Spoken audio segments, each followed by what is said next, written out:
journal of Dashiell Sanford Doyle, Sins of the Living, Secrets of the Dead. Dash's journal entry, November 8th, 2024. The graveyard. I knew it was going to be a bad scene the moment I stepped foot on the cracked stones. But damn, nothing could have prepared me for what I found. It started simple enough. The air was cold, and the graveyard had that old, haunted feel to it. The kind that makes your skin crawl. The gravekeeper had been the one to spot it first, all twisted and wrong, dragging himself to the gate with a look in his eyes that made the hairs on the back of my neck stand on end. And then there it was, the bagman.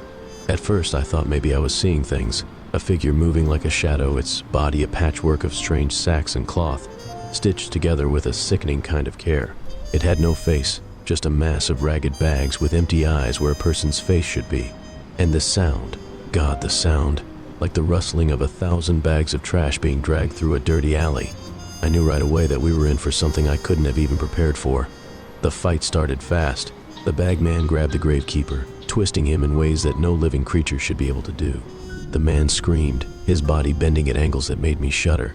The bagman threw him aside like a rag doll, and the fight was on. I barely had time to react before that thing turned its attention on us. I moved in, throwing my magic like I knew what I was doing. But this wasn't just some walking corpse or bandit. This was something else. Each strike I landed seemed to barely slow it down. The bags it wore absorbed everything, and it had a way of darting around that made my head spin. There was no real fight in it, just a monster that wanted to hurt and maim, like a puppet being dragged along by strings I couldn't see. It got a good hit in on me, catching me off guard. 1 second I was focused, the next, pain shot through my chest. My breath came out in ragged gasps, and I could feel the blood pounding in my head. Damn thing hit like a freight train. I'm not ashamed to admit it, at that moment I wasn't sure if I was going to make it out alive. But you know me, I don't give up that easy. I shook off the pain, got my bearings, and let loose with a magic missile. I didn't even bother with a flourish, just pointed my hand like I was shooting a damn gun and fired.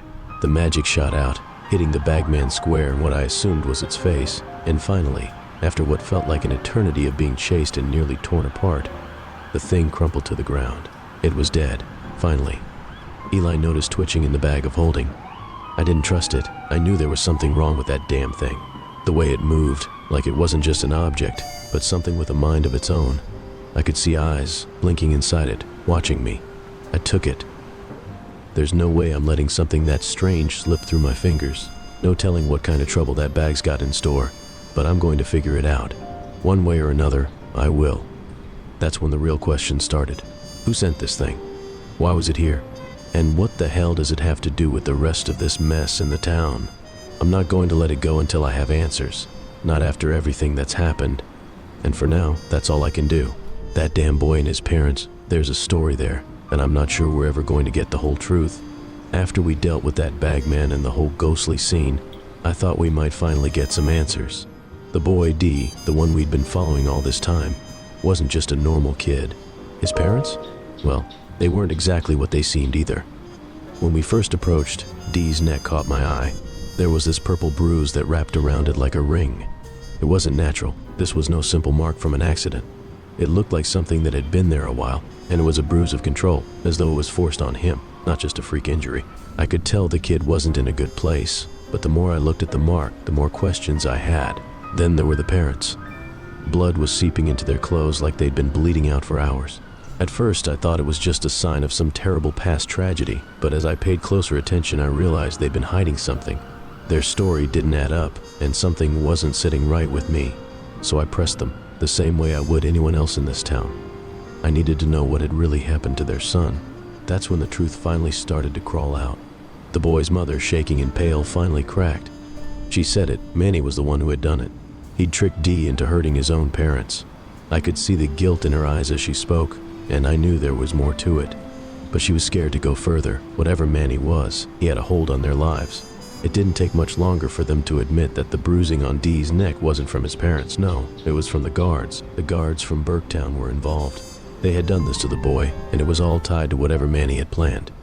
The kid was caught in the middle of a mess that had nothing to do with him, and now I felt the weight of it.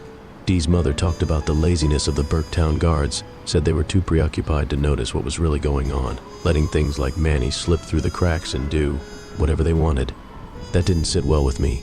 The guards were supposed to protect people, not turn a blind eye when trouble was brewing.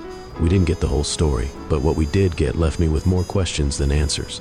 I wanted to press more, dig deeper, but before I could finish the interrogation, the ghosts vanished, leaving me with an awful feeling in the pit of my stomach. That damn kid. There's something about him, something about this whole mess, that feels like it's just beginning. And I've got a feeling that the questions died with the kid, the parents, and Manny, aka the Bagman. Dash's journal entry, November 8th, 2024, continued. I never thought I'd be dealing with ghosts and kids with haunted pasts in the same damn day, but here we are. After dealing with that Bagman, and that was a whole hell of a thing, I figured we'd be able to catch a breather when we made it back to town. I was wrong. The town was still as quiet and eerie as ever, but there was no time to take it easy. We ran straight into something even stranger than that walking nightmare we'd just taken down. It all started when we came back to the outskirts of Kotor. As we walked toward the town center, I heard it. A soft wail that made my blood run cold. I knew that sound. It was too human, too desperate. And as we pushed through the fog, there he was, Lieutenant Galpont. That man was more rattled than I've ever seen him before, and he pointed us in the direction of something that had him spooked even worse. The girls were in trouble. They'd gone off on their own, and the lieutenant didn't like the look of things. He was on edge, and if he was shaken, then I knew we were about to walk right into something big. We didn't hesitate. The group split, as we usually do, and the boys followed the girls' trail. With dawn breaking, the whole town looked like a sleepy, dead thing waiting for a jolt of life. And that jolt came when we reached the shed. It wasn't much to look at, just a run-down building tucked away off the main path, but the girls had been there before. And I could feel that something was off as soon as we stepped inside. That's when we found her. A young girl, no older than a teen, cowering in the corner like she was trying to shrink into the floor. She was covered in fear, her eyes wide with panic, and she kept muttering something about not being able to control herself when she changed. I could tell right away that she was more than just a scared kid. She was hiding something darker, and whatever it was in her blood. Zenith was the first one to talk to her. She's always got that calm way about her, but this time, even she couldn't hide the concern. She asked her when she'd been bitten. She said it happened 3 months ago. The girl's words were scattered, unsure, like she was trying to piece together what little control she still had over herself. The worst part? She had to run from town to town, never staying in one place for too long, because she knew what happened when she couldn't keep the change in check. I wasn't sure what was going on at this point. What I did know was that there was something really wrong with this girl, and if we didn't figure out what, people in town could get hurt. I'm no expert on shapeshifters, but I knew enough to tell when something didn't feel right. Zenith, ever the good guy, offered to help. I could see the hesitation in the girl's eyes, but she accepted. She was scared, but she was also tired of running. There was something tragic about her story. But then things took another turn. The people outside? Yeah, they weren't friends. They came to collect a bounty, and they were in no mood to negotiate. Apparently, the girl was accused of killing someone's wife. At least that's what one of the cloaked figures said. I don't know if he was telling the truth, but I do know that he was itching for a fight. The party stepped in, hard. I could tell none of us were in the mood for more fighting. But when these bounty hunters started talking about collecting the girl, things got tense. Smuggy was ready to attack at a moment's notice, and I was right behind him. We weren't going to let them take the girl. But then, Eli tried to mediate. As usual, he's the one with the patience to try and talk things out, even when the odds aren't in his favor. He tried to offer a more diplomatic solution, but the hunters weren't having it. Talk didn't get us anywhere, and before we knew it, we were on the offensive. I'm not sure how this is going to end. What I do know is that something is really off here. There's a deeper story behind this girl, the bounty hunters, and the things going on in the town.